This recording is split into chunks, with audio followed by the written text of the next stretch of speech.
This video was made possible by Audible. Get your first audiobook for free at audible.com/HAI.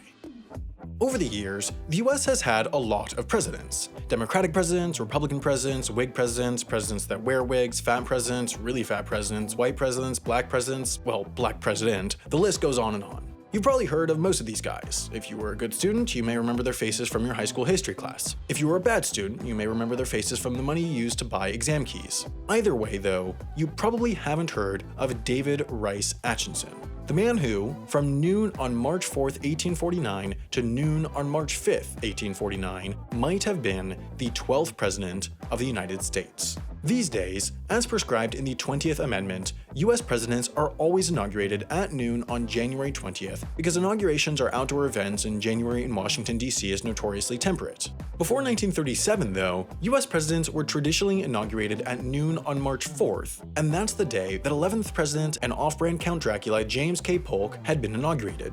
Noon on March 4th, 1845, which meant that his 4-year term, as laid out in Article 2, Section 1 of the Constitution, expired at noon on March 4th, 1849. Normally, that's when his successor, war hero and Bernie Sanders hair inspiration Zachary Taylor, would have been sworn in, but March 4th, 1849 was a Sunday, and Zachary Taylor refused to have his inauguration on the Sabbath, and so it was postponed until noon on March 5th, 1849. This raises the question: if James K. Polk stopped being president at noon on March 4th, 1849, and Zachary Taylor didn't get sworn in as president until noon on March 5th, 1849, who was president during the intervening 24 hours? Was it the previous vice president? Was it the Speaker of the House? Was it whoever could sneak past the three-headed Uncle Sam that guards the Oval Office? The answer, according to some people, is that it was this man, David Rice Atchison, or as I like to call him, sad old-timey John Cusack.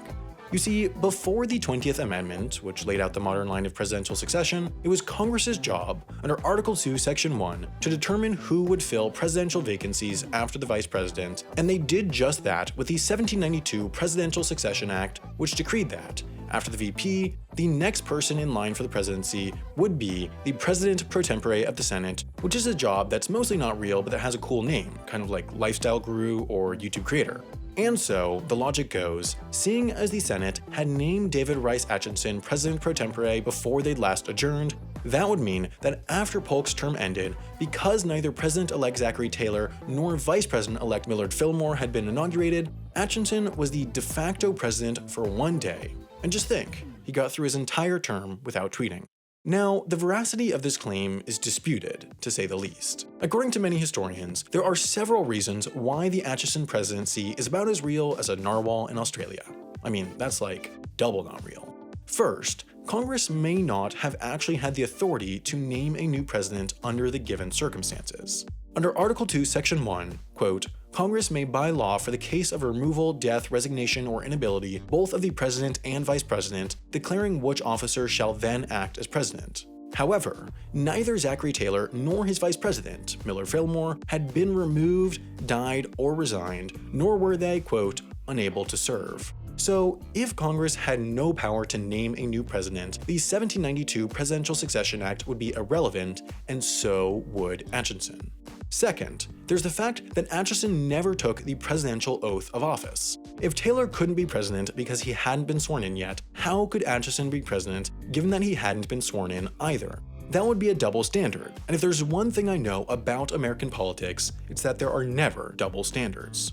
Finally, perhaps the biggest problem. Atchison was probably not actually president pro tempore of the Senate on March 4th, 1849.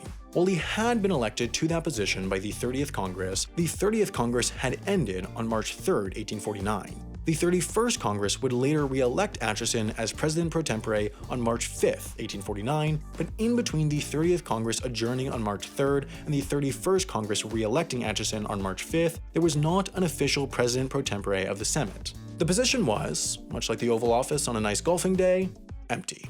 So you may be wondering, if Atchison wasn't president, who was? The answer is, it was probably Zachary Taylor, even though he hadn't been inaugurated yet. The reason is, the Constitution doesn't say that the president has to take the oath of office in order to actually become president, just to, quote, execute the duties of his office. So, even though Zachary Taylor couldn't yet execute the duties of his office, most historians say he was still president. After all, you can still hold a job even if you don't have the ability to actually perform the job the way you're supposed to. For proof, just look at the DMV. But even though Taylor was probably president that day and Atchison probably wasn't, we can't know for sure because the laws back then just weren't clear enough. That's part of why we had the 20th Amendment, to help clarify how it all worked, and so if you look, you'll find references to the Atchison presidency all over. The US Senate website, a statue in Plattsburgh, Missouri, an unofficial presidential library, even a plaque at Atchison's grave reading, quote, David Rice Atchison, President of the United States for one day. If you want to learn more about presidents and presidential history, you should be using Audible. They have a ton of great audiobooks, but I would especially recommend Washington, A Life by Ron Chernow, without a doubt one of the best presidential biographies ever written. Chernow also wrote the Alexander Hamilton biography that inspired the musical Hamilton, and by the way, that's also on Audible.